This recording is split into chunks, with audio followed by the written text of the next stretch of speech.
The opportunity of this world is too great. Amen. Ang kanindot sa kinabuhi naa sa kalibutan. Di tama makak sa unod. Ang gisaad sa kalibutan, ang comfort na paminaw ni mo maison, lindot kayo, walay kapuslanan. Why? Every time we dream of those things, every time we yearn for all these things, sacrifice nato ang Diyos. Amen? The more we give time, mga igsoon, sa atong trabaho, makalimtan nato ang Diyos. It's true. We are forgetting what is the most important thing sa kinabuhi. Because nakita sa atong mga mata ang kanindot sa kalibutan. Pero worth it ba? Umanian ang tanan, mamatay ragyapon ka. Amen?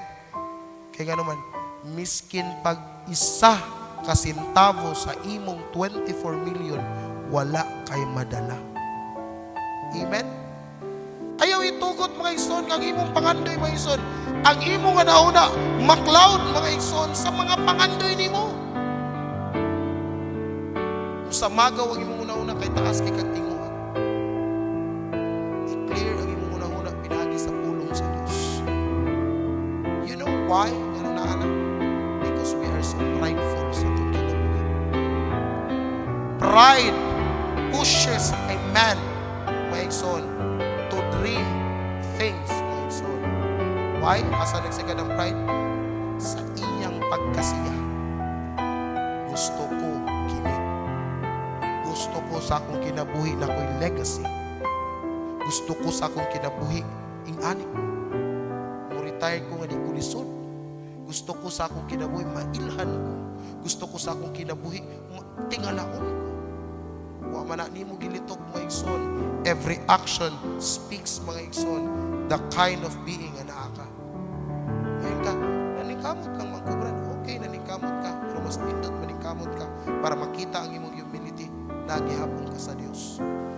Ang tanang gisaad sa kalibutan walay kapuslanan. Diha sa mata sa mga nangalagad ko.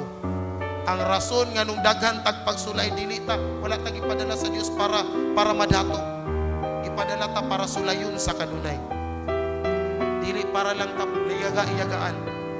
Kita sama sa kahoy, kinahanglan ta bunalan sa hangin, paantuson sa unos, tagaagdaghag pagsulay para mamusudot ang ugat sa atong pagtuo sa pagpangalaga diya kang Kristo mga igsoon.